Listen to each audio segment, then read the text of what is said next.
ضلع کا گاؤں حسناباد جو پہلے ہی معاشی بدحالی کا شکار تھا، ایک اور قدرتی آفت جو کہ ششپر گلیشیئر کے سرکنے کی صورت میں سامنے آیا۔ ششپر گلیشیئر کے بارے میں اگر تاریخی جائزہ لیں تو بسا اوقات ششپر کے اتار چڑھاؤ کی وجہ سے مقامی آبادی بہت متاثر ہو رہی ہے۔ مزید جانتے ہیں سیما کرن کی اس رپورٹ میں۔ پچھلے 2 سالوں میں ششپر گلیشیئر ایک بار پھر تیزی سے سرکنے لگا، جس کی وجہ سے نہری نظام بری طرح متاثر ہوا ہے۔ درختیں اور فصلیں سوکھ جانے کی وجہ سے زمینداروں کو ناقابل تلافی نقصان پہنچا۔ گلیشیئر سرکنے کی وجہ سے حسناباد میں برفانی جھیل معرض وجود میں آ گئے۔ موسم گرما شروع ہوتے ہی تیز رفتاری سے گلیشیئر پگھلنے لگا، جس کی وجہ سے برفانی جھیل پھٹ گیا۔ بڑا سیلابی ریلا گزرنے کی وجہ سے قابل کاشت زمین کا کٹاؤ کرتا رہا۔ اس سے قومی شاہراہ قراقرم ہائی وے کو شدید نقصان پہنچا۔ انتظامیہ کی بروقت ہنگامی اقدامات کی وجہ سے کسی قدر مالی نقصان سے بچا گیا۔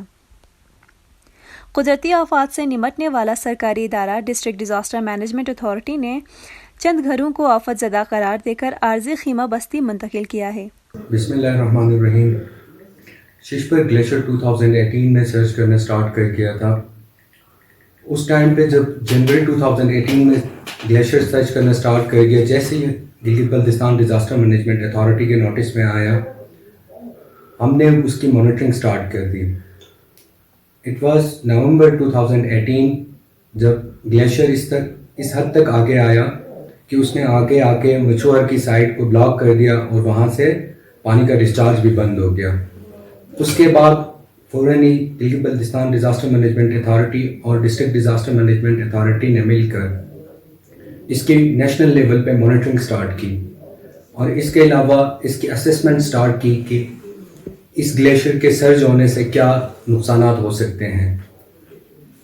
نیشنل لیول کی ٹیم کی ریکمنڈیشن اور ڈسٹرکٹ ڈیزاسٹر مینجمنٹ اتھارٹی کی ریکمنڈیشن کی بیسس پہ میٹیگیشن ورکس پروپوز کیے گئے۔ یہ میں آپ کو بتانا چاہوں گا کہ اس گلیشیئر کے سرج کے ڈیزاسٹر سے زیادہ وہاں سے جو پانی کے سورسز ہیں جو سینٹرل ہنزر کو فیڈ کرتے ہیں حسناباد نالے سے، وہ ایک اپنی نوعیت کے علیحدہ ڈیزاسٹرز تھے، کیونکہ جیسے ہی سورسز ڈیمیج ہو جاتے ہیں سینٹرل ہنزر میں واٹر کرائسس کی سچویشن آ جاتی تھی۔ اس حوالے سے 2019 میں ڈفرینٹ میٹیگیشن سکیمز کیے گئے، جس میں چھوش نالے سے پانی 8 انچ کا جو سینٹرل ہنزر علی آباد کو فیڈ کیا جاتا تھا، اس کے علاوہ سید قطب بل سے 8 انچ کی اور 6 اور 4 انچ کی پائپ لائن دی گئی۔ اس کے علاوہ مرتضی آباد کی کمیونٹی کے لیے غزن آباد چینل کی وائڈنگ کی گئی۔ اس کے علاوہ جو سب سے زیادہ ونریبل ڈاؤن اسٹریم پہ حسن آباد کمیونٹی تھی، ان کے لیے ان کے گھروں کے نیچے پروٹیکٹیو والز بنائے گئے۔ چونکہ اس ٹائم پہ ہمارے پاس بہت لمیٹڈ فنڈ تھا، اس وجہ سے انسانی جان کو پریارٹی پہ رکھا گیا، اور اسی طریقے سے ہم اس کی مانیٹرنگ کر رہے تھے فور نائٹ بیسس پہ۔ ہمارے پاس اسپارکو کا امیجز آ رہے تھے، جس کی بنیاد پہ ہم اس کی مانیٹرنگ کر رہے تھے۔ جون 2019 میں اس گلیشیئر کی جو ایکٹیو سرچ تھی وہ سلو ہو گئی، اور اس کے بعد گریجولی اکتوبر نومبر تک اس کی سرچ مکمل رک گئی۔ اس کے بعد سے ہمارے پاس تھریٹ لیول جو تھا وہ بالکل کم ہو گیا تھا، اس وجہ سے ہم اس کی مانیٹرنگ کر رہے تھے، لیکن اس طرح کی ڈیمیجز کی ایکسپیکٹیشنز نہیں کر رہے تھے جو ہم نے 2019 میں میٹیگیشن ورک کیا تھا، کیونکہ وہاں پہ ہم ورسٹ سیناریو کی سچویشن ایکسپیکٹ کر رہے تھے۔ جیسے ہی نیشنل لیولز کی ریکمنڈیشنز ہمیں موصول ہو گئیں، اس کے بعد ہم نے اس کی دوبارہ سے مانیٹرنگ سٹارٹ کی۔ جیسے ہی ہمیں پتہ چلا کہ مارننگ میں پانی جو ہے ارلی مارننگ پانی کا لیول بڑھ گیا ہے، 1000 سے 1200 کیوسک ہو گیا ہے، ڈپٹی کمشنر کی ہدایات کی روشنی میں ہم نے فوراً اپنی as per contingency plan assessment کی، اور جو ہمیں 16 گھر نظر آئے کہ وہ ونریبل ہو سکتے ہیں اور پانی کا لیول بڑھنے کی وجہ سے ان کے گھروں کے نیچے ایروجن ہو سکتی ہے، ہم نے ان کے ساتھ مل کے ان کی جو حسن آباد کی ڈیزاسٹر کمیونٹی کی جو ان کی کمیٹی ہے ان کے ساتھ مل کے ان کو ہم نے ٹینٹس میں شفٹ کروا دیا۔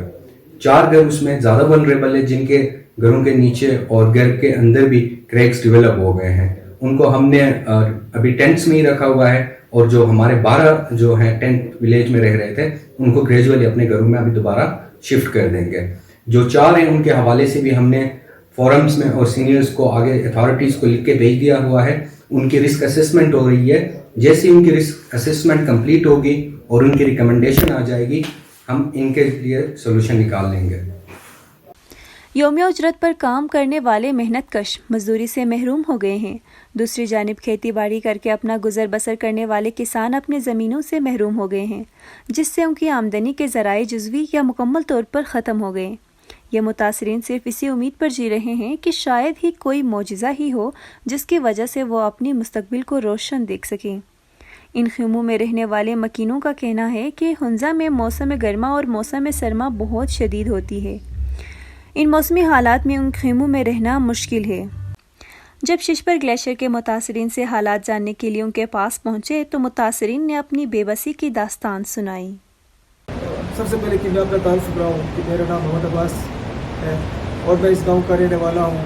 اور جو متاثر ہوئے ہیں اس ڈیزاسٹر کی وجہ سے تو یہ انتہائی مشکلات ہم دوچار ہیں۔ ہم تین بھائی ہیں اور یہ سامنے اس وقت ہم تقریباً بے گھر ہو چکے ہیں، جو گھر کے اندر دراڑیں پڑ چکی ہیں، اور گورنمنٹ مقامی انتظامیہ نے ڈی سی صاحب خود ہمارے گھر آئے، ہم اس کا انتہائی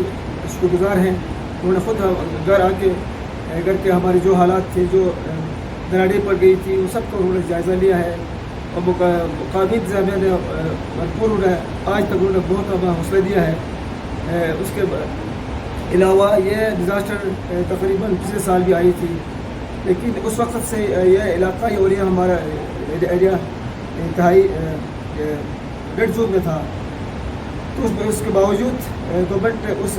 وقت کے گورنمنٹ نے کوئی خاص ہمیں اوپر توجہ نہیں دی، دلاسا ضرور دیا، لیکن اس کے نیچے وہ گیبلز بنائے، لیکن اس سے بھی کوئی خاص فائدہ نہیں ہوا، کیونکہ تھوڑی سی پانی زیادہ ہونے کی وجہ سے وہ سارے جو تقریباً کروڑوں روپے یہاں خرچ ہوئی تھی وہ بھی رائگاں گئی۔ تو اس لیے ہم ابھی گزارش کرتے ہیں کہ حکومت وقت اور مقامی انتظامیہ سے، اور ہم امید بھی ہیں کہ ہمارے لیے، ہم غریب بھائی ہیں، ہم 3 بھائی ہیں، ہمارے گھر تقریباً اجاڑ چکی ہے، گھر میں دراڑیں آئی ہیں، تو فی الفور ہمیں یہاں سے نکالا گیا ہے، اور ہمیں دلاسا بھی دیا ہے، ہمیں امید ہے مقامی انتظامیہ اور ہمارے ڈی سی صاحب، اے سی صاحب خود آ کے وہاں گھر کا حالات کو دیکھے ہیں، تو فی الفور ہمیں ایک ٹینٹ دیا گیا ہے اور تھوڑا بہت ہمیں خرچے دیے گئے ہیں، تو ہم آئندہ بھی امید رکھتے ہیں انشاءاللہ ہمیں ہمارے ساتھ بھرپور تعاون کریں گے۔ انتظامات صرف وہ گورنمنٹ کی حد تک کیا ہے میڈم، اس سے علاوہ کوئی اور باقی ہمیں کوئی مالی امداد یا ہمیں یہاں سے نکالنے کا کوئی ایسی انہوں نے کام نہیں کیا ہے، صرف اور صرف انہوں نے کہا کہ یہ ریڈ زون ہے لیکن آپ احتیاط کریں، کیونکہ یہ آج کے لیے نہیں ہے، یہ کئی صدیوں سے یہ چلا آ رہا ہے، ہم ریڈ زون میں ہیں، ہمیں اس کا ہمیں کوئی مسترد اور مستقل ہمیں کوئی ہمیں رہائش نہیں دیں گے، اور ہم یہ عرض کرتے ہیں حکومت وقت سے کہ ہمیں کہیں اس گھر سے اس علاقے سے ہمیں کہیں نکال کے ہمیں کہیں محفوظ مقام پہ ہمیں گھر دے، ہمیں چھت دے، ہمیں شٹر دے۔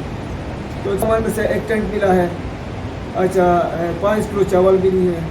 5 کلو دال بھی نہیں ہے، اور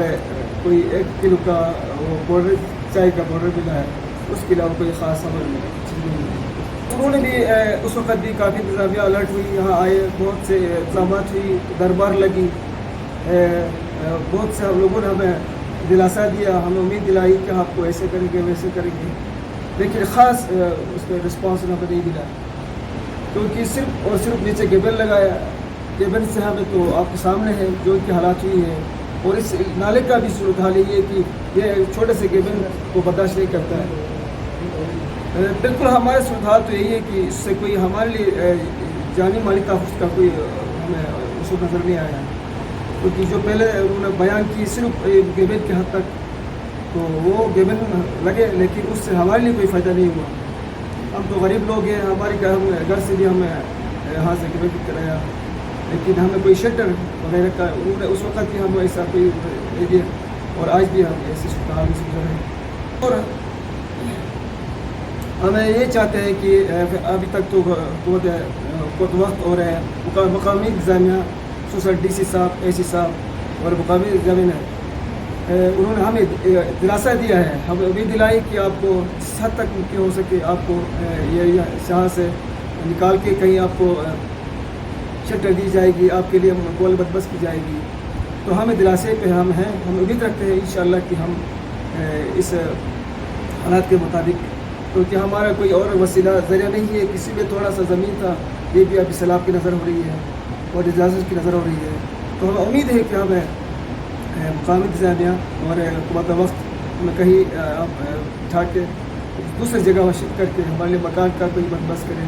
ہماری شیلٹر دے دیں. خدای عمر برکت نتیش مید مجبوری ولا خبرنا ما والدما وانترايا بس مين مجبوري بلا حال واطو جماعة دم واطو جماعة من أي نيبي من أي نيبم من نيبي مودا مسكين بان جماعة نوكريا نبي کمزور بلا جو ہر وقت پریشانی لی با آئی مو سکول فیس مجبوری بلا تو مشکل بسن کہ چیرن میرن بوان علاج میں نوشن گاشن و فیس ادائی جبا کوت مگونس خواہ بشل دا ادارہ میر ایچ بی آئی مزور ہن آئی کے موقع مسئلہ حال اگر ہی سر 500 روپیہ پیسان دو سنتی پریشانی بلا بسن ایچم اتا حالات تو خود دیو رس کے مناسب نتی کو مارتا پیاٹ بان خود سنگ دا حالات خود تمام بسن چون باقی گورنمنٹ بسن ایچ بی کہتی بسن سے اندامی تے گتے میرے سنڈا موجا آغا میں مکان اندیو آور سن سبیجا آغا میں میرے تو سچا بلا گورنمنٹ میرے تو لوگ شکریہ گورنمنٹ فریاد بلا کہ میر وارت سے پیدیشن میں میرو کسے دا بے میرشن سے بے دا خود کوتا حالات لبان خود 3 مہینہ بلا دروم سن رو سگانے سن 3 مہینہ اور می بسن حالات میں خدایا لے بلا 2 دن لمحہ لو گتا حالات میں دی می دا باقی نے بسن حالات میں بلا کہ دایت خدای رین بلا میں میران سچونا ایت کے مارائی بے یا میرشن سے بانا ایت کے مارائی بسن سیم متعین میں روٹین دکین میں روٹین سنش ایام ہے واجے می بسن کا می بے بس بانگو تو وقت می بس کے سولتا ہے کہ جماعت حالات ایسون ما نیٹر گورنمنٹ ڈپٹی جماعت خاطر بقول میں چالتو جنیٹر ڈپٹی چوم الا بس غوت جاتي ماني مالتو جنیٹر نی چارین غوت نی مانی بس بسنتين سکا غوت منو اچو سندی ہزار تے ایتی ایچو ایتی بس ان مناسب پپیا کو مای بان سم هول واشي من الا غوت جات نو تن مشرين تو فارغ 3 سال تنخواہی ہے چیمان 3 سال تنخواہی چیمان 3 سال ہے چیمان. حسن آباد گاؤں کے معتبرین کا کہنا تھا کہ پہاڑوں اور گلیشیئر کا سرکنا ایک معمول ہے اور اس ماحول میں جغرافیائی تبدیلی قدرتی امر ہے. یہ ایک نہ ختم ہونے والا سلسلہ ہے، اس لیے حکومت سے گزارش کرتے ہیں کہ مستقل بنیادوں پر آبادی کو کسی محفوظ مقام پر منتقل کیا جائے اور متاثرین کی روزگار کے متبادل ذرائع پیدا کر کے اپنے پاؤں پر کھڑے ہونے میں ان کی مدد کر سکیں. ہنزا سے سیما کرن کی رپورٹ.